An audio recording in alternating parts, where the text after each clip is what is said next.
সকল মুসলমান ভাইদেরকে বলতে চাই, ফিলিস্তিন একটা মুসলিম রাষ্ট্র এবং ইসরায়েল নামক কোন রাষ্ট্র পৃথিবীতে কোনো স্বীকৃত রাষ্ট্র নয়।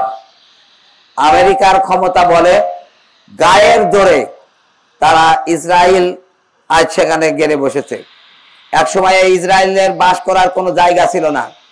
দয়া করে মুসলমানরা যে দয়াশীল তার প্রমাণ দেখিয়ে ফিলিস্তিনের মুসলমানেরা তাদেরকে বসবার জন্য জায়গা দিয়েছিল। সেই জায়গা দেওয়ার কারণে আজকে সেইটাকেই জোরপূর্বক দখল করে জবরদখল করে পৃথিবীতে মুসলমানদের নিধনের সবচাইতে বড় হাতিয়ার হিসাবে ব্যবহৃত হচ্ছে এই ইসরায়েল। প্রিয় উপস্থিতি, আমার বিশ্বাস যে মুসলমানরা পরাজিত হতে পারে না। যেখানে মুসলমানদের রক্ত ঝরে সেখানে বিজয় আসে এবং ফিলিস্তিনিদেরও বিজয় আসবে। আল্লাহ বিজয় দেওয়ার আগে তাদের ইমানের পরীক্ষা যাচাই করে নেন। আমাদের ফিলিস্তিনি ভাইদের সাথে সংহতি জানানোর এই একটা উত্তম, সবাই উপস্থিত হয়ে আমি সবাইকে কথা বলবো যে হয়তো আমরা ওখানে অস্ত্র ধরে যুদ্ধ করতে পারবো না, আমরা ওদের সাথে ওখানে যেতে পারবো না, আমরা কিছু কাজ করতে পারি।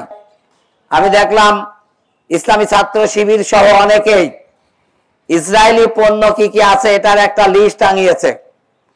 আমরা দোকানদার ভাইদেরকেও বলেছিলাম, যদি আমরা মহব্বত মুসলমানদের করি, যদি বিশ্বের সকল মুসলমানরা আমরা এক কাতারে দাঁড়াতে চাই, তাহলে ফিলিস্তিনি মুসলমানদের পাশে দাঁড়ানোর জন্য আমাদেরকে ইসরায়েলি পণ্য বর্জন করা দরকার। আমরা যদি বর্জন করতে পারি, আমাদের দোকানদার ভাইদেরকে আমরা অনুরোধ জানিয়েছিলাম, সামান্য কয়টা ইসরায়েলি পণ্য যদি আমরা না বিক্রি করি, আল্লাহ পাক ইচ্ছা করলে ওর চাইতে ডবলের পর ডবল লাভ দিয়ে আমার ব্যবসায় উন্নতি করে দিতে পারেন।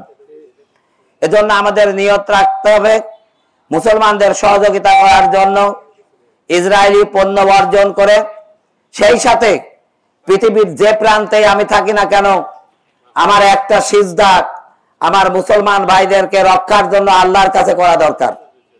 আমরা যদি আল্লাহর কাছে দোয়া করি, পৃথিবীর কার দোয়া আল্লাহ কবুল করবেন এটা আল্লাহই ভালো জানেন। আমরা আমাদের ফিলিস্তিনি ভাইদের জন্য দোয়া করি, সেই সাথে বিশ্বের সকল মুসলমান যদি এক কাতারে আসতে ব্যর্থ হয়, শুধু ফিলিস্তিন না বাংলাদেশেও এরকম নির্যাতন হবে, হয়েছেও। প্রিয় উপস্থিতি, এজন্য পৃথিবীতে মুসলমানরা একটা